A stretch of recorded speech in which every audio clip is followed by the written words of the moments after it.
राजस्थानी धर्म। महान थार मरुस्थल की तपती मरीचिका में एक ऐसी कहानी सामने आई जहां प्रेम और विश्वासघात राजस्थानी कालीन के धागों की भांति आपस में उलझ गए थे। मेजर अर्जुन शर्मा, 45 वर्षीय जीवन रक्षा प्रशिक्षक और पूर्व पैरा एसएफ कमांडो ने कारगिल की बर्फीली चोटियों पर निशान पढ़ना सीखा था, जहां हर छोटी सी बात जीवन और मृत्यु के बीच, सम्मान और अपमान के बीच, भारत माता के सामने गर्व और शर्म के अंतर अंतर का कारण बन सकती थी। किंतु उन्होंने कभी नहीं सोचा था कि पाकिस्तानी आक्रमणकारियों के विरुद्ध युद्ध में निखारे गए ये कौशल उन्हें अपनी ही पत्नी के विश्वासघात का पता लगाने के लिए काम आएंगे, उसी स्त्री के लिए जिसके वास्ते वे कभी सब कुछ न्योछावर करने को तैयार थे।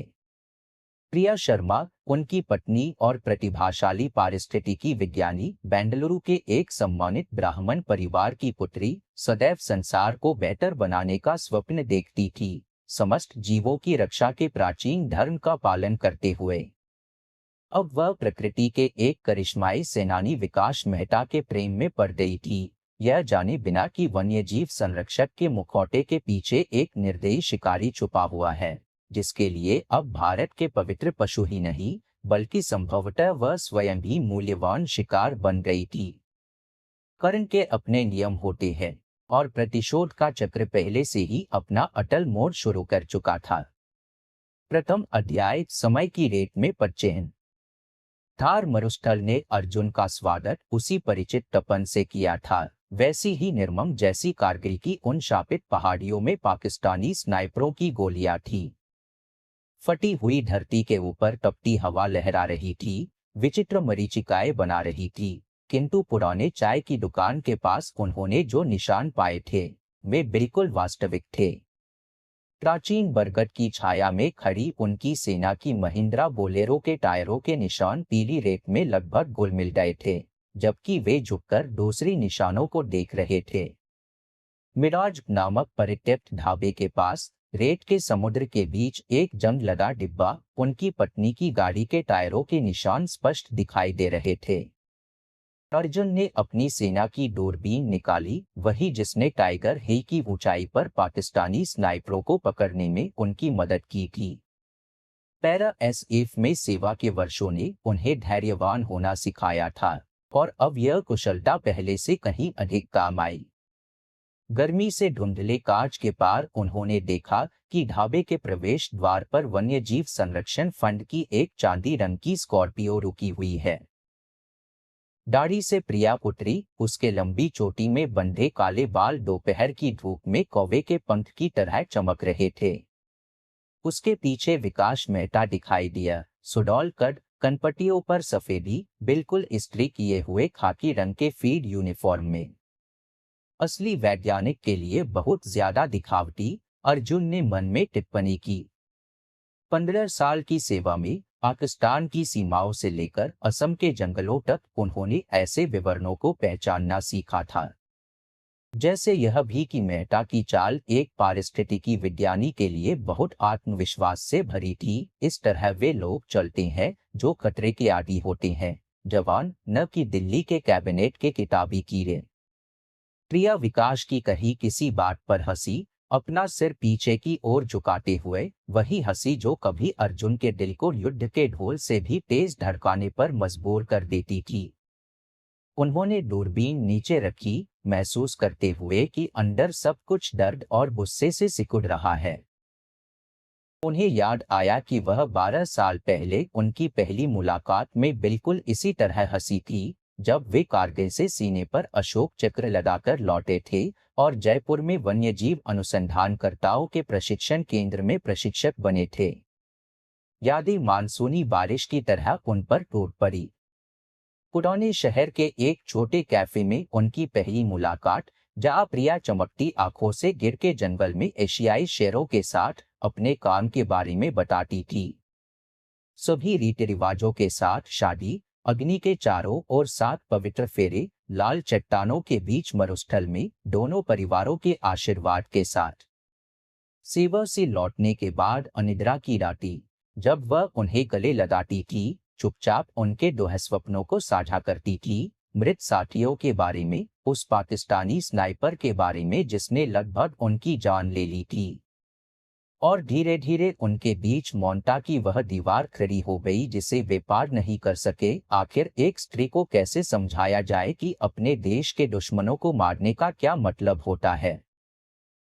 पहली शक 1 महीने पहले हुई थी। अर्जुन शाम की दौड़ से लौट रहे थे। यह आदत उनमें स्पेशल फोर्सेस की सेवा से रह गई थी। जब उन्होंने अपने शयन कक्ष की आधी खुली खिड़की से प्रिया की आवाज सुनी। विकास जी कहते हैं कि हमें तेजी से काम करना होगा। उसकी आवाज में एक विशेष कोमलता थी जो उन्होंने काफी समय से नहीं सुनी थी। एशियाई शेरों की आबादी अगले मौसम का इंतजार नहीं कर सकती। अर्जुन खिड़की के नीचे रुक गए, कान लगाकर सुनते हुए। पत्नी के स्वर में कुछ ऐसी बात थी जिसने उन्हें सावधान कर दिया। वही प्रवृत्ति जो कश्मीरी पहाड़ों में घात लगाने के बारे में चेतावनी देती थी। बेशक मैं जोखिमों को समझती हूँ, लेकिन आप जानते हैं कि यह मेरे लिए कितना महत्वपूर्ण है। एक विराट नहीं, मुझ साहब को कुछ पता नहीं है।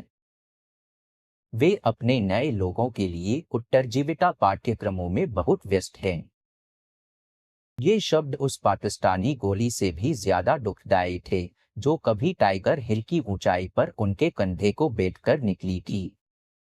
शाम को जब अर्जुन घर लौटे, प्रिया बैठक में उनका इंतजार कर रही थी। वह उनकी पसंदीदा कुर्सी में बैठी थी, अपने घुटनों को बाहों में भरकर, इतनी छोटी और खोई हुई। डूबते सूरज की रोशनी कमरे को तांबे के रंग में रंग रही थी, उनकी शादी के दिन उसकी रेशमी साड़ी के रंग की याद दिलाते हुए। मैंने आज तुम्हें उसके साथ देखा है, उन्होंने सीधे सीधे कहा, सामने वाली कुर्सी पर बैठते हुए। गला सूख गया था, मानो उन्होंने रेगिस्तानी रेत निकल ली हो। प्रिया चौंक गई, लेकिन इनकार नहीं किया। उसकी आंखों में आंसू चमके। मैं नहीं चाहती थी कि आपको इस तरह से पता चले। यह परिवार में बुजुर्गों की सारी शिक्षाओं के विपरीत है। तो तुम कैसे चाहती थी? उनकी आवाज दबी हुई आई, मानो रेत की मोटी परत के नीचे से आ रही हो। पूरी कैंटोनमेंट के सामने हमारे खानदान की बेइज्जती के जरिए। यह समझाना जटिल है, अर्जुन जी। उसने अपने हाथ से चेहरे पर से आंसू पोंछे। कारगिल से आपकी वापसी के बाद सब कुछ बदल गया। आप अलग हो गए, चुप, अंतर्मुखी। हमारे बीच एक दीवार खड़ी हो गई और मैं नहीं जानती थी कि इसे कैसे तोड़ूं। फिर विकास आया। और उसने तुम्हें क्या दिया? अर्जुन ने शांत रहने की कोशिश की, हालांकि भीतर सब कुछ उबल रहा था। परिवार का सम्मान, खानदान की इज्जत, सब कुछ बर्बाद हो रहा था। समझदारी, काम के प्रति जुनून। वह मेरे मूल्यों को, प्रकृति के प्रति मेरे प्रेम को साझा करता है। जब मैं उसे अपने अनुसंधान के बारे में बताती हूँ तो वह सिर्फ सुनता नहीं है, वह वास्तव में समझता है। वह कहता है कि मैं प्रकृति की देवी की तरह हूँ, स्वयं प्रकृति का अवतार। अर्जुन अपनी पत्नी को देखते रहे, उस स्त्री में उस लड़की को पहचानने की कोशिश करते हुए जिससे उन्होंने अपनी माँ के आशीर्वाद से शादी की थी। प्रिया ने अपना होंठ दबाया। यह इशारा हमेशा उसकी बेचैनी को दर्शाता था और अचानक सीधी हो गई। सुनिए, 1 हफ्ते बाद अभियान शुरू होगा। विकास गिर के जंगल में एशियाई शेरों के नक्शेकदम पर एक दल का नेतृत्व कर रहा है। यह अनुसंधान के लिए एक अनूठा अवसर है। और इसमें मेरा क्या काम? अर्जुन ने बीच में टोका। तुम्हारा धर्म तो पहले से तय हो चुका है। मैं चाहती हूं कि आप हमारे साथ चले। वह आगे झुकी। पति के रूप में नहीं, बल्कि उत्तरजीविता विशेषज्ञ के रूप में। यह न केवल अनुसंधान के लिए महत्वपूर्ण है, बल्कि हम दोनों के लिए भी। शायद ये 2 हफ्ते हमें समझने में मदद करें कि हमारी शादी का कोई भविष्य है या नहीं। शायद कर्म हमें आखिरी मौका दे रहा है। अर्जुन चुप रहे, खिड़की से बाहर देखते हुए। जहाँ डूबता सूरज आकाश को जमे हुए खून के रंग में रंग रहा था, बिल्कुल वैसा ही जैसा कारगिल के युद्ध क्षेत्र के ऊपर था। वे सोच रहे थे कि जिंदगी कितनी अजीब है। 15 साल पहले कश्मीरी पहाड़ों में वे पाकिस्तानी आक्रमणकारियों का पीछा करते थे और अब अपनी ही शादी में सच्चाई का पीछा करेंगे। क्या तुम जोखिम उठाने को तैयार हो? अंततः उन्होंने पूछा। जंगल में 2 हफ्ते, यह राजपथ पर सैर नहीं है। कौन जानता है वहां क्या हो सकता है। जंगल गलतियां माफ नहीं करते। मैं तैयार हूं, प्रिया ने दृढ़ता से उत्तर दिया। मुझे निश्चित रूप से जानना है। हम दोनों को जानना है। यह हमारी धर्म का प्रश्न है। उसकी आवाज में वही दृढ़ता थी जिससे वह कभी प्रेम करते थे, वही दृढ़ता जिससे वह अपने विश्वविद्यालय में महिलाओं के अधिकारों के लिए लड़ती थी। लेकिन अब यह दृढ़ता उनकी शादी का अंत हो सकती थी या उसकी नई शुरुआत। अर्जुन ने सिर हिलाया, चुनौती स्वीकार करते हुए।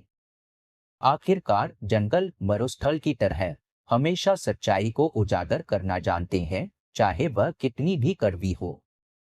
द्वितीय अध्याय, शेर की मांद में। गिर के जंगल के पास बेस कैंप के ऊपर भोर ने आकाश को केसरिया और सिंदूरी रंगों में रंग दिया था, राष्ट्रीय ध्वज के रंग। अर्जुन व्यवस्थित रूप से सामान की जांच कर रहे थे। पुरानी सेना की आदत जिसने कई बार पैरा एसएफ में उनकी और उनके जवानों की जान बचाई थी। पास में अभियान के सदस्य हलचल मचा रहे थे, लेकिन वे जानबूझकर दूर खड़े थे, एक पेशेवर की नजर से सब कुछ देख रहे थे। विकास मेहता, जैसी उम्मीद थी, प्रभावशाली तरीके से पहुंचे, प्रकृति रक्षा पारिस्थितिकी फंड के लोगों वाली एक नई फॉर्च्यूनर में। उनकी फेड यूनिफॉर्म बॉलीवुड की शूटिंग के लिए कॉस्ट्यूम जैसी लग रही थी, वास्तविक अभियान के कपड़ों जैसी नहीं। अर्जुन ने मन में नोट किया कि मेहता ने कितनी चतुराई से भारी सामान उतारा, उनकी हरकतों से पता चलता था कि वे शारीरिक परिश्रम के आदी हैं, दिल्ली वालों जैसे नहीं। अर्जुन शर्मा साहब, विकास ने अभिवादन के लिए हाथ बढ़ाया। आपके उत्तरजीविता कौशल के बारे में सुना है। कारगिल के वीर अशोक चक्र धारक के साथ काम करना बड़े सम्मान की बात है। हाथ मिलाना मजबूत था, शायद एक साधारण पारिस्थितिकी विज्ञानी के लिए बहुत मजबूत। अर्जुन ने मेहता की नजर से नजर मिलाई, मित्रतापूर्ण मुस्कान के पीछे कुछ शिकारी मुश्किल से पकड़ में आने वाला छुपा था। बाकी टीम के सदस्यों से मिलिए, विकास ने इशारे से दल को बुलाया। राजीव कपूर हमारे ऑपरेटर और उनके सहायक आशीष तिवारी। डॉक्टर स्मिता अग्रवाल, बॉम्बे विश्वविद्यालय से प्रमुख जीव विज्ञान अनुसंधानकर्ता। रमेश और कैलाश हमारे स्थानीय गाइड। और सेठ गुप्ता जी, दिल्ली से प्रायोजकों के प्रतिनिधि। प्रिया थोड़ी दूर खड़ी थी, जीपीएस नेविगेटर चेक करने का बहाना करती हुई। अर्जुन ने देखा कि वह चुपके से कभी उनकी ओर, कभी विकास की ओर देखती है, मानो यह अनुमान लगाने की कोशिश कर रही हो कि घटनाएं कैसे आगे बढ़ेंगी। 1 घंटे में निकलते हैं, विकास ने घोषणा की, कोड पर नक्शा फैलाते हुए। हमारा रास्ता उन क्षेत्रों से होकर जाएगा जहां एशियाई शेर आखिरी बार देखे गए थे। ये पवित्र जानवर हैं, जंगली प्रकृति से लगभग विलुप्त हो चुके। डॉक्टर अग्रवाल नक्शे पर झुकी। लेकिन यह रास्ता, यह जंगल के सबसे खतरनाक हिस्सों से होकर जाता है। वहां तेंदुए अकेले हाथी रहते हैं। शायद कोई और सुरक्षित रास्ता चुनना चाहिए। यही तो बात है स्मिता जी, विकास की आवाज में शिक्षक के स्वर आ गए। इसीलिए अर्जुन साहब हमारे साथ हैं। उनका अनुभव हमें वहां जाने में मदद करेगा जहां दूसरे जाने की हिम्मत नहीं करते। वे तो असली वीर है, बहादुर। अर्जुन चुप रहे, लेकिन मन में चुने गए रास्ते की अजीबता को नोट किया। शेरों का क्षेत्र पूर्व में था, लेकिन मेहता दल को उत्तर पश्चिम की ओर ले जा रहा था, प्राचीन कारवा मार्गों के इलाके में। 3 एसयूवी की कारवां तब चली जब सूरज इतना ऊपर आ गया कि हवा को तपते तंदूर में बदल दे। अर्जुन पहली गाड़ी का स्टीयरिंग संभाले हुए था, सब कुछ नियंत्रण में रखने की पुरानी आदत। रियर व्यू मिरर में वे दूसरी जीप देख सकते थे, जहां विकास प्रिय और डॉक्टर अग्रवाल को कुछ जोशीले अंदाज में बता रहा था। दोपहर तक दृश्य बदल गया था। घने जंगल की जगह विचित्र चट्टानी संरचनाओं वाली पहाड़ी जमीन आ गई थी, जो प्राचीन मंदिरों की तरह दिखती थी। अर्जुन के पास बैठे रमेश स्पष्ट रूप से घबराए हुए थे। बुरी जगह है साहब, बुजुर्ग कहते हैं, यह महाराजाओं के जमाने में पूरे व्यापारी कारवां गायब हो जाते थे। अंधविश्वास, विकास ने रेडियो पर लापरवाही से कहा, जब अर्जुन ने गायब की बात पहुंचाई। हमें विज्ञान से मतलब है, गांव की कहानियों से नहीं। हालांकि अर्जुन ने देखा कि मेहता इस इलाके में कितने विश्वास से रास्ता दिखा रही है। एक ऐसे व्यक्ति के लिए बहुत ज्यादा विश्वास जो कथित तौर पर यहाँ पहली बार अभियान चला रहा है। सैन्य प्रशिक्षण का इशारा था, यहाँ कुछ गड़बड़ है। शाम तक उन्होंने पहला शिविर अपेक्षाकृत सुरक्षित जगह पर लगाया था, चट्टानों के बीच एक प्राकृतिक गड्ढे में। जबकि बाकी सबने व्यवस्था में खुद को व्यस्त किया, अर्जुन ने चुपके से परिधि का चक्कर लगाया। कुछ 100 मीटर दूर उन्होंने अजीब निशान पाए, कोई यहाँ नियमित रूप से भारी वाहन चलाता था। स्थानीय ज्ञान प्रभावशाली है, अर्जुन ने आकस्मिक तौर पर टिप्पणी की, जब विकास पानी का कनस्टर लेकर उनके पास से गुजरा। वर्षों के अनुसंधान, उसने मुस्कुराते हुए कहा। आश्चर्यजनक है कि यदि आप वास्तव में प्रकृति माता से प्रेम करें तो कितना कुछ जान सकते हैं। प्रिया पास में वैज्ञानिक उपकरण फैला रही थी, विकास को प्रशंसा से देखती हुई। अर्जुन ने उसकी नजर पकड़ी, लेकिन वह तुरंत मुंह फेर गई, यह दिखावा करती हुई कि वह काम में डूबी हुई है। रात में हवा चली, अंधेरे में पट्टियां सरसराई और कहीं दूर दहाड़ सुनाई दी, शायद तेंदुए की। आग के पास सोते हुए रमेश चौंक गए और हनुमान का मंत्र बुड़बुड़ाने लगे। आंधी आ रही है, अर्जुन ने नाश्ते के समय कहा, क्षितिज की ओर देखते हुए, जहां आकाश एक विशिष्ट काले रंग का हो गया था। समय पर निकल जाएंगे, विकास ने हाथ हिलाया। अगली पॉइंट तक बस कुछ ही घंटों का रास्ता है। इंतजार करना होगा, अर्जुन ने सिर हिलाया। ऐसी आंधी में रास्ता भटक सकती है और मार्ग से भटक सकती है। जंगल में यह जानलेवा होता है। माफ करिए शर्मा साहब, सेठ गुप्ता ने दखल दिया, लेकिन हमारे पास बहुत कसा हुआ कार्यक्रम है। प्रायोजित परिणामों का इंतजार कर रही है। विकास ने हाथ फैलाए। बेचिए, जोखिम उठाना पड़ेगा। टाइम इज मनी, जैसा कि अमेरिका में कहते हैं।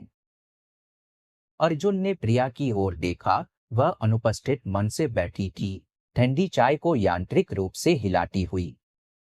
उसकी नजर में कुछ ऐसा था जो सुझाता था, वह अपने पारिस्थितिकी वीर के व्यवहार में असंगतियां नोटिस करना शुरू कर रही है। वे केवल कुछ किलोमीटर ही गए थे कि सच्ची उष्णकटिबंधीय आंधी शुरू हो गई। बारिश की दीवार ने जंगल को ढक लिया, दृश्यता कुछ मीटर तक गिर गई। रेडियो में खराबी के साथ साथ दूसरी गाड़ियों से परेशान आवाजें आ रही थीं। सभी रुक जाएं, अर्जुन ने आदेश दिया। इंजन बंद करी और बारिश रुकने तक इंतजार करी। आगे बढ़ना होगा, विकास की आवाज रेडियो में तनावपूर्ण लग रही थी। हम समय नहीं गवा सकते। अभी चले तो समय से कहीं ज्यादा गवाएंगे, अर्जुन ने कड़ाई से कहा। कुछ सेकंड के लिए ईथर में सन्नाटा छा गया, केवल गड़गड़ाहट की आवाज के अलावा। फिर विकास ने अनिच्छा से सहमति दी। पंचायत। सभी इंजन बंद करी और इंतजार करी।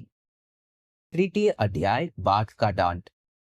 आंधी केवल दोपहर तक शांत हुई, अपने पीछे अपरिचितता तक बदला हुआ दृश्य छोड़कर। पानी की धाराओं ने रास्तों को ढो दिया था, मानो स्वयं प्रकृति ने अपनी कृति को फिर से बनाने का फैसला किया हो।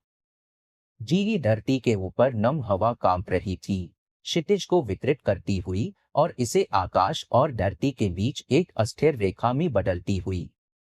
अर्जुन डल के आगे चल रहे थे, गीली मिट्टी पर निशानों का ध्यानपूर्वक अध्ययन करते हुए। कुछ चीज ने उनका ध्यान आकर्षित किया, मुश्किल से दिखाई देने वाले टायर के निशान पोल की ओर जाते हुए। अजीब, क्योंकि नेविगेटर के अनुसार निकटतम सड़क यहाँ से 100 किलोमीटर दूर थी। देखिए, डॉक्टर अग्रवाल अचानक चिल्लाई, झाड़ियों में कुछ की ओर इशारा करते हुए। सभी खोज के चारों ओर जमा हो गए। मिट्टी में एक बड़े कैलिबर की कारतूस का खोखा पड़ा था, आधा धरती में ढंसा हुआ। पास में खून के काले धब्बे दिखाई दे रहे थे, पुराने, लगभग बारिश से धुल गए। शिकारी, विकास ने दांतों के बीच से कहा, और उसकी आवाज में इतना असली गुस्सा था कि प्रिया ने भी आश्चर्य से उसकी ओर देखा। वे यहाँ बड़ी बिल्लियों का शिकार करते हैं, लंबी दूरी के स्नाइपर राइफल का इस्तेमाल करते हैं। अर्जुन ने मन में नोट किया कि हथियार का यह वर्णन कितना पेशेवर लगा। एक पारिस्थितिकी विज्ञानी के लिए बहुत पेशेवर।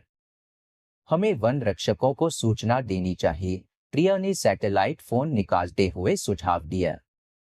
जरूरत नहीं, विकास ने जल्दी से विरोध किया। जब तक पुलिस आएगी, निशान गायब हो जाएंगे। बेहतर होगा कि मैं खुद प्रकृति संरक्षण विभाग के अपने संपर्कों को जानकारी दे दूं। उसने चतुराई से कारतूस उठाया और जेब में रख लिया। अर्जुन ने देखा कि इस डटी में विकास की शर्ट थोड़ी ऊपर हो गई, जिससे कमर पर बंधे होल्स्टर में पिस्तौल का हत्था दिखाई दिया। मेहता ने उनकी नजर पकड़ी और मुश्किल से दिखाई देने वाली मुस्कान के साथ कहा, जंगल में सब कुछ के लिए तैयार रहना पड़ता है। आप समझते हैं न शर्मा साहब? सूरज ऊपर चढ़ता जा रहा था, हवा को तपती भाप स्नान में बदलता जा रहा था। दल के आगे चलने वाला रमेश अचानक लड़खड़ाया और जमीन पर बैठ गया। उसका चेहरा पसीने से टरबटर था, सांस तेज थी। हीट स्ट्रोक, अर्जुन ने तुरंत गाइड के पास पहुंचते हुए निदान किया। इसे तुरंत चाय और पेय की जरूरत है। हम नहीं रुक सकते, सेठ गुप्ता ने विरोध किया, नेर्वसली घड़ी देखते हुए। कार्यक्रम, अपना कार्यक्रम में रख सकते हैं, अर्जुन ने तेजी से उसे रोका, फिर खुद को संभाला। यह इंसान की जान का मामला है। तंबू लगाया गया, छाया बनाई गई। जब स्मिता अग्रवाल रमेश को प्राथमिक चिकित्सा दे रही थी, ऑपरेटर दल की ओर से दबी हुई गालियां सुनाई दी। राजीव कपूर निराशा में अपना कैमरा खोल रहा था। नमी व बुड़बुड़ाया, इस शापित आंधी का मैकेनिज्म पूरी तरह जंग लगा है। कैमरा काम नहीं कर रहा। हमारे पास स्पेयर है, विकास ने पूछा, और उसकी आवाज में अप्रत्याशित चिंता झलकी। दूसरी गाड़ी में था, आशीष ने उत्तर दिया, लेकिन वह भी खराब हो गया है। लगता है इलेक्ट्रॉनिक्स नमी बर्दाश्त नहीं कर पाया। सेठ गुप्ता का चेहरा लाल हो गया। शूटिंग मटेरियल के बिना प्रायोजक रिपोर्ट स्वीकार नहीं करेंगे। पूरा अभियान खतरे में है, या तो पूरी तरह असफलता है। मैं वापसी का सुझाव देता हूं, अर्जुन ने दृढ़ता से कहा। हमारे पास गंभीर रूप से बीमार गाइड है, तकनीक खराब हो गई है, और हम जंगल के खतरनाक क्षेत्र में काफी अंदर आ चुके हैं। अभियान के सदस्य एक दूसरे को देखने लगे। उनकी आंखों में स्पष्ट राहत थी, किसी को भी ऐसी परिस्थितियों में आगे जाने की उत्सुकता नहीं थी। विकास ने सबको ध्यान से देखा, मानो मन में कुछ गिनती कर रहा हो। फिर मुस्कुराया, वही मुस्कान जिसने प्रिया को इतना आकर्षित किया था। शायद मुख्य दल के लिए यह समझदारी की बात है। लेकिन मेरे पास एक और सुझाव है। उसने विराम लिया, सीधे अर्जुन को देखते हुए। आगे एक विशेष रास्ता है, बहुत खतरनाक, जहां अब तक कोई नहीं गया है। वहां मेरे हिसाब से एशियाई शेरों का मुख्य आश्रय स्थल है। छोटे दल के साथ आगे बढ़ने का सुझाव देता हूं मैं। आप और प्रिया जी क्या कहते हैं मेजर साहब? या कारगिल के वीर के लिए यह बहुत जोखिम भरा है?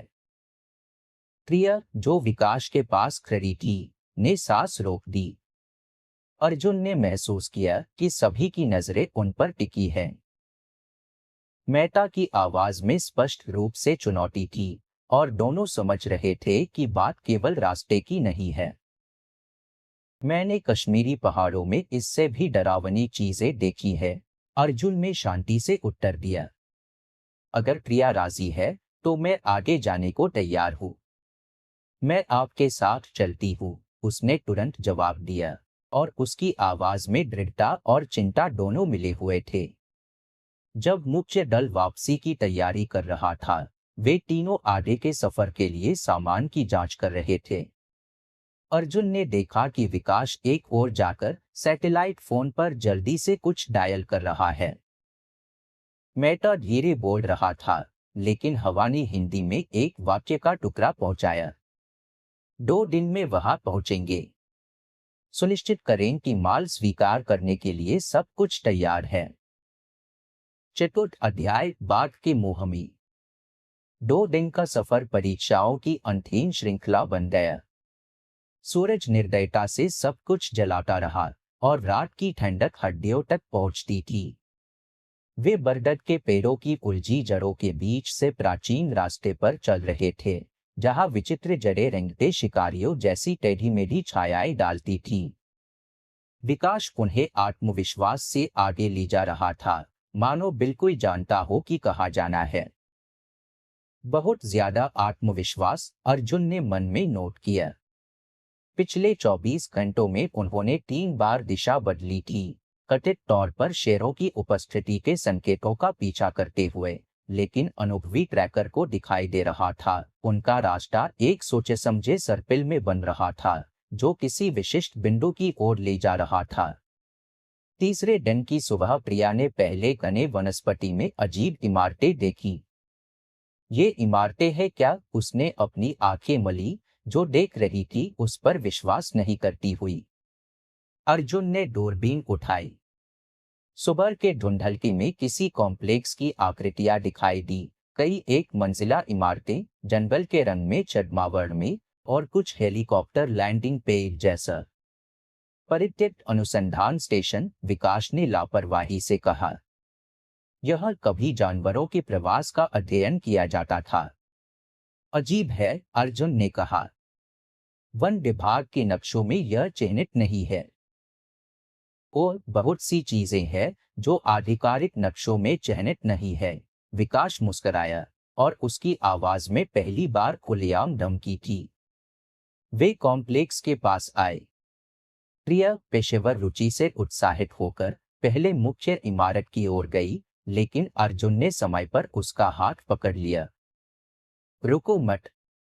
उनकी सैन्य सहज बुद्धि खतरे के बारे में चिल्ला रही थी। इमारतों के आसपास की जमीन ताजे टायर के निशानों और अनगिनत बोट के निशानों से भरी थी। दूर की दीवार पर सैटेलाइट एंटीना खड़े थे, परित्यक्त स्टेशन के लिए बहुत नए। विकास, यह क्या? प्रिया ने शुरू किया, लेकिन रुक गई। मुख्य इमारत का दरवाजा खुला और वहां से छलावरण में 2 हथियारबंद आदमी निकले। जिस पेशेवर अंदाज से VE-47 पकड़ी हुए थे, वह गंभीर प्रशिक्षण की बात कहता था। नमस्ते और मेरे छोटे धंधे में आपका स्वागत है, विकास बदल गया। आदर्शवादी पारिस्थितिकी विज्ञानी का मुखौटा बिल्कुल गायब हो गया। माफ करना प्रिया जी, लेकिन प्रकृति के प्रति तुम्हारा जुनून एक बहुत सुविधाजनक आवर था, इसका फायदा न उठाना मूर्खता होती। प्रिया का रंग उड़ गया। तुम क्या कह रहे हो? जवाब के बजाय विकास ने अपने आदमियों को इशारा किया और उन्होंने हैंडर के दरवाजे खोल दिए। अंदर एक असली शिकारियों की मांड दिखाई दी, जानवरों के पिंजरे जिनमें से कुछ प्रिया ने कभी जंगली प्रकृति में नहीं देखे थे। शिकारी ट्रॉफियों की अलमारियां, दुर्लभतम प्रजातियों के भरे हुए जानवर, कोली में औद्योगिक फ्रीजर दिखाई दे रहे थे। नहीं, उसने फुसफुसाकर कहा, यह सच नहीं हो सकता। क्यों नहीं? विकास ने लापरवाही से काली हिरण के भरे हुए रूप पर हाथ फेरा। तुम जानती हो चीन में कलेक्टर ऐसे नमूनों के लिए कितना पैसा देने को तैयार है। और पारंपरिक चिकित्सा, 1 किलो गैंडे का सींग सोने से भी महंगा होता है। तुमने मेरा इस्तेमाल किया। प्रिया की आवाज कांप रही थी। प्रकृति संरक्षण के बारे में, विलुप्त होती प्रजातियों को बचाने के बारे में तमाम बातें। तुमने मेरे परिवार को, मेरे धर्म को बदनाम किया। तुम खुद इस पर विश्वास करना चाहती थी। विकास ने कंधे उचकाए। लोगों को तब मैनिपुलेट करना आसान होता है जब वे धोखा खाने को तैयार हो। और वैसे भी मैं यह सब हम दोनों के लिए कर रहा था। सोचो, हम साथ मिलकर कितना पैसा कमा सकते थे। अर्जुन धीरे धीरे हिले, प्रिया को अपने पीछे छुपाते हुए। उनकी नजर कमरे में घूमी, स्थिति का आकलन करते हुए। विकास को छोड़कर 4 हथियारबंद आदमी, 2 निकास, पूर्वी दीवार के पास ईंधन के कनस्टरों का एक गुच्छा। और अब क्या? उन्होंने पूछा, समय बचाते हुए। अब विकास ने मकारोव पिस्तौल निकाली। अब मुझे अतिरिक्त गवाह से छुटकारा पाना है। कहना चाहूंगा कि कुछ व्यक्तिगत नहीं, सिर्फ धंधा है, लेकिन यह बिल्कुल व्यक्तिगत है, अर्जुन जी। इसी समय बाहर से बढ़ती आवाज सुनाई दी। सभी ने अनैच्छिक रूप से निकास की ओर सिर मोड़ा। हेलीकॉप्टर की आवाज आ रही थी। अर्जुन में तुरंत प्रतिक्रिया दी। तेज हरकत से उन्होंने भरे हुए जानवरों की अलमारी गिराई, साथ ही प्रिया को मजबूत कंटेनर के पीछे धकेला। गोली दागी गई। गोली धातु की दीवार से चिंगारी निकालती हुई निकली। जय हिंद! उन्होंने युद्ध की ललकार लगाई और असली युद्ध शुरू हो गया। पैरा एसएफ में 15 साल की सेवा ने अर्जुन के शरीर को जीवित रहने का परिष्कृत साधन बना दिया था। वे काली विनाशकारी प्रतिशोध की देवी के भूत की तरह हिले। वर्षों के प्रशिक्षण ने धारणा का विशेष मोड़ चालू किया। समय मानो धीमा हो गया। प्रतिद्वंद्वियों की हर हरकत पूर्वानुमेय हो गई। कमरे की हर वस्तु संभावित हथियार बन गई। पहला दार्ड बिना समझे गिरा कि मार कहाँ से आई। करोटी धमनी पर हाथ के किनारे से बिजली की तरह मारने उसे बेहोश कर दिया। दूसरे ने मुड़कर राइफल दिखाने की कोशिश की, लेकिन अर्जुन पहले से ही उसकी पीठ के पीछे फिसल गए थे, हथियार छीनते हुए। छोटी लड़ाई कनपटी पर बट की मार से समाप्त हुई। उसे मार डालो, विकास दहाड़ा, और बचे हुए 2 गार्डों ने भारी गोलीबारी शुरू की। अर्जुन ढाटों के वर्कबेंच के पीछे लुढ़के प्रिया को अपने साथ खींचते हुए। गोलियां धातु से चिंगारियां निकाल रही थी। खाली कारतूसों की आवाज गिरते पिंजरों की आवाज के साथ मिल रही थी। डरे हुए जानवर गर्जना कर रही थी, कानफोड़ू कोलाहल पैदा कर रही। यहीं रहो, उन्होंने प्रिया से फुसफुसाकर कहा, छत के नीचे एक बीन देखते हुए। 2 राउंड के बीच के समय का इंतजार करके अर्जुन ने विरोधियों की ओर तेंदुए का भरा हुआ रोक फेंका। जब तक वे सहज बोर्ड से गति को ट्रैक कर रहे थे, वे पहले से ही बीम पर चढ़ गए थे, उनके ऊपर की स्थिति में मौनता से आगे बढ़ते हुए। आने वाले हेलीकॉप्टर की आवाज और तेज होती जा रही थी, गोलीबारी की गर्जना के साथ मिलकर।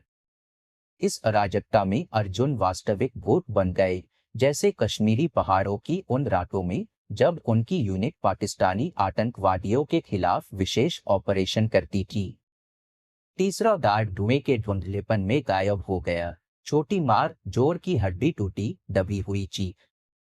चौथे ने आवाज की तरफ मुड़ने की कोशिश की, लेकिन बहुत देर हो चुकी थी। अर्जुन ने उसकी ही गति का इस्तेमाल किया, प्रतिद्वंद्वी को अपने ऊपर से फेंकते हुए। शरीर धड़ाम से शिकारी ट्रॉफियों की अलमारी में जा गिरा। विकास ने लगभग पास से गोली चलाई, गोली अर्जुन के कंधे को छूती हुई निकली, लेकिन अगली गोली नहीं आई। हाथ से हाथ की लड़ाई के पागल नृत्य में पूर्व स्पेशल फोर्सेस वाला प्रतिद्वंद्वी के हाथ के नीचे फिसल गया, कलाई को तोड़ने तक मोड़ते हुए। पिस्तौल कनकती हुई कंक्रीट के फर्श पर गिरी। यह निहत्थे जानवरों को मारना नहीं है, अर्जुन ने दांतों के बीच से कहा, मेटा के हताश हमले को रोकते हुए। एक क्रूर हाथापाई शुरू हुई। विकास एक पेशेवर की तरह लड़ रहा था, उसकी मारे तेज और सटीक थी, लेकिन अर्जुन उसकी हरकतों को पवित्र मंत्र की तरह पढ़ रहे थे। ब्लॉक, बचना, पलटवार, सैन्य प्रशिक्षण बनाम शिकारी अभ्यास। क्रिया। बाहर निकलो, अर्जुन चिल्लाए, कोने की निगाह से दीवार के पास ईंधन के कनस्टर देखते हुए। बिजली की गति से उन्होंने उनमें से एक उठाया और विकास और उसके होश में आए सहयोगियों की ओर फेंका। गोली चली, किसी गार्ड ने रिफ्लेक्स में ट्रिगर दबाया। कमरे में अंधकारमय विस्फोट की चमक हुई। गर्म हवा की लहर ने सभी को दीवारों से टकरा दिया। आग ने तुरंत ट्रॉफियों की अलमारियों को पकड़ लिया, वर्षों की आपराधिक कमाई को राख में बदलते हुए। जानवरों के पिंजरे गिर गए, आग की लपटों से रोशन होते हुए। आग की गर्जना और धातु की खड़खड़ाहट के बीच से विकास की गुस्से भरी चीख निकली। तुम यहां से नहीं जाओगे, यह मेरा इलाका है, मेरी आदत। 8वां अध्याय, कर्म का प्रतिशोध। आग शिकारियों के अड्डे को निगल रही थी। आकाश में काले धुएं के खंभे फेंक रही थी, जो जंगल की हरी पत्तियों के साथ मिल रहे थे। अर्जुन प्रिया को जलती इमारत से दूर खींच रहे थे, गर्म हवा के झोंकों से बचते हुए। पीछे से गोलियों की आवाज आ रही थी। विकास के आदमी लगभग अंधाधुंध गोली चला रहे थे, धुएं के पर्दे में लक्ष्य नहीं देख पा रहे थे। नदी की तरफ जाना होगा, अर्जुन ने आग की गर्जना के बीच चिल्लाकर कहा। वहां झाड़ियां है, छुप सकते हैं। प्रिया ने जवाब नहीं दिया। वह मानो त्रास में थी, यांत्रिक रूप से कदम रख रही थी। विकास के धोखे का झटका अभी भी उसकी चेतना को जकड़ रहा था। अर्जुन समझ रहे थे, अभी बातचीत का समय नहीं है, बस जीवित रहना है। अचानक धुएं के पर्दे से काला आकार निकला। विकास एक पागल की तरह आगे बढ़ रहा था, चेहरे पर मारने वाले धुएं की परवाह नहीं कर रहा था। उसकी आंखों में घिरे हुए शिकारी का पागलपन जल रहा था। तुम सोचते हो बस यूं चले जाओगे? उसकी आवाज कर्कश हो गई थी। मेरी पूरी जिंदगी की मेहनत को बर्बाद करने के बाद। उसने पिस्तौल के साथ हाथ उठाया, लेकिन अर्जुन पहले तैयार थे। आंखों में मिट्टी का तेज फेंकना विकास को चूक जाने पर मजबूर कर गया। एक हताश संघर्ष शुरू हुआ। वे जमीन पर लुढ़के एक दूसरे पर मार बरसाते हुए, जब तक लड़ाई की गति उन्हें गहरी खाई के बिल्कुल किनारे तक नहीं ले आई। अर्जुन ने महसूस किया कि खाई का किनारा उनके पैरों के नीचे टूट रहा है। नीचे 30 मीटर की गहराई में नुकीले पत्थर दिखाई दे रहे थे। विकास ने भी खतरे को महसूस किया। वह रुक गया, भारी सांस लेते हुए, अभी भी पिस्तौल हाथ में पकड़े हुए। तुम जानते हो सबसे मजेदार बात क्या है? वह खून थूकते हुए हांफा। मैं वास्तव में उससे प्रेम करता था, अपने तरीके से। वह मेरे लिए देवी की तरह थी। तुम प्रेम करने में सक्षम नहीं हो, अर्जुन ने कड़ाई से कहा। तुम एक शिकारी हो, जिसके लिए आसपास के सभी लोग सिर्फ शिकार हैं। तुम्हारा कर्म तुम्हें मिल गया। प्रिया उनसे कुछ मीटर दूर खड़ी थी, मूर्ति की तरह जम गई। जब उसने देखा कि आदमी किस स्थिति में फंसे है, तो उसकी आंखें डर से फैल गई। निकास, उसकी आवाज कांप रही थी। क्यों? यह सारा झूठ क्यों? मेरे परिवार को बदनाम करने के लिए क्यों? झूठ? वह हिस्टेरिकल हंसी हंसा। मैंने तुम्हें असली प्रकृति दिखाई, तुम्हारी वैज्ञानिक पत्रिकाओं के मीठे संस्करण को नहीं, बल्कि जीवित रहने का वास्तविक नियम।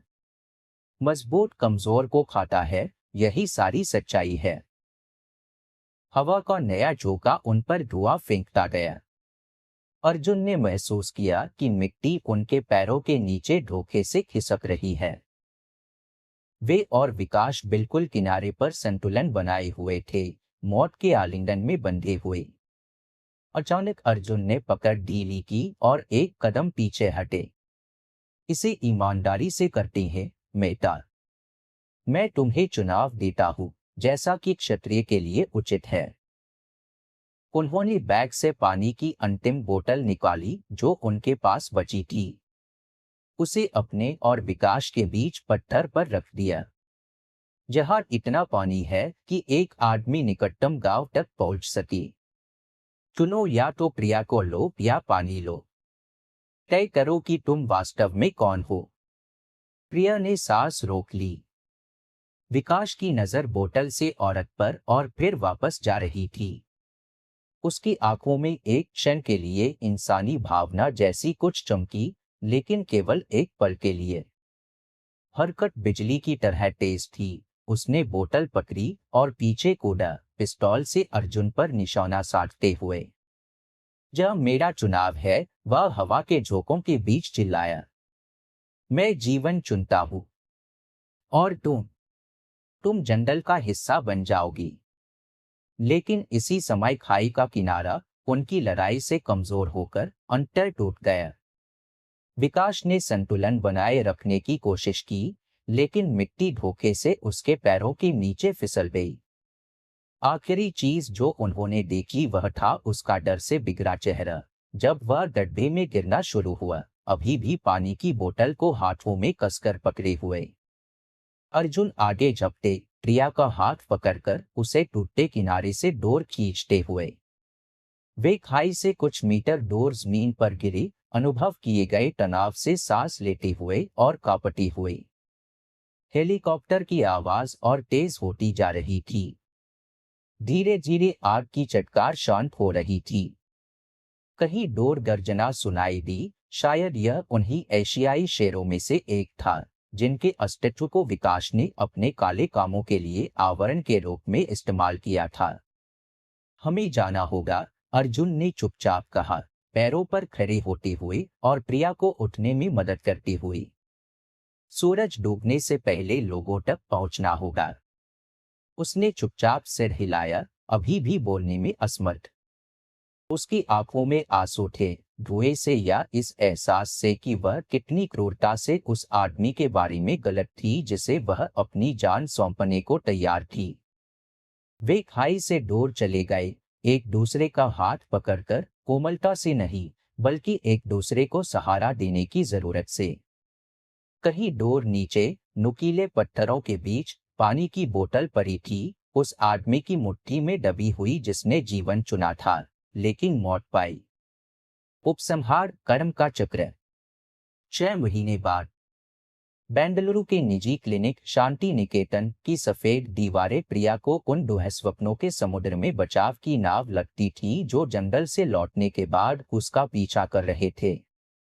हर रात वह ठंडे पसीने में जागती थी, उसे एशियाई शेरों की जलती आंखें, गड्ढे में गिरते विकास का गुस्से से बिगड़ा चेहरा और जंगल के हरे अंधकार की अनथीन लहरें दिखाई देती थी जो उसे पूरी तरह निकलने के लिए तैयार थी।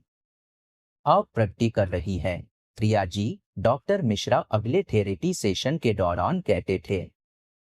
पोस्ट ट्रॉमेटिक डिसऑर्डर में समय और धैर्य चाहिए, लेकिन मैं स्पष्ट सुधार देख रहा हूं। वह सिर हिलाती थी, यांत्रिक रूप से अस्पताल के सलवार के किनारे से खेलती हुई। दुस्वप्न वास्तव में कम आने लगे थे, लेकिन अपराध बोध, अपनी भोलेपन के लिए, पति के साथ विश्वासघात के लिए, जानवरों की बर्बाद जिंदगियों के लिए अभी भी उसे अंदर से कुतरता रहता था। क्लिनिक के सामान्य कमरे में टेलीविजन हमेशा न्यूज चैनल आज तक पर लगा रहता था। यही प्रिया ने पहली बार अर्जुन का इंटरव्यू देखा था। वे औपचारिक सूट में अजीब लग रहे थे, लेकिन जंगल की तरह ही स्पष्ट और आत्मविश्वास से भरकर बोल रहे थे। अंतर्राष्ट्रीय शिकारियों के गिरोह ने पारिस्थितिकी संगठनों को अपनी आपराधिक गतिविधियों के आवरण के रूप में इस्तेमाल किया। प्रकृति संरक्षण के बहाने वे दुर्लभ जानवरों के निवास स्थानों की पहचान करते थे और उन्हें निर्दयता से खत्म करते थे। अर्जुन एक वास्तविक मीडिया व्यक्तित्व बन गए थे। उनके खुलासों ने जनता को हिला दिया था और परोपकारी फंडों की बड़े पैमाने पर जांच का कारण बना था।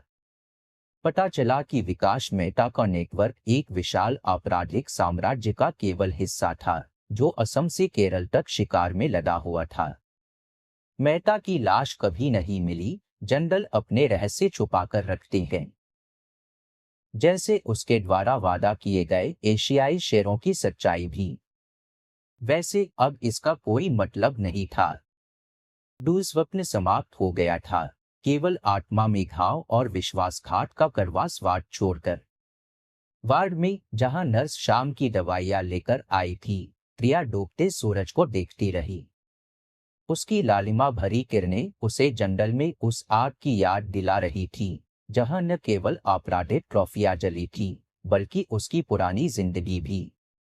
केवल उम्मीद बची थी कि इस राख से कुछ नया जन्म ले सके।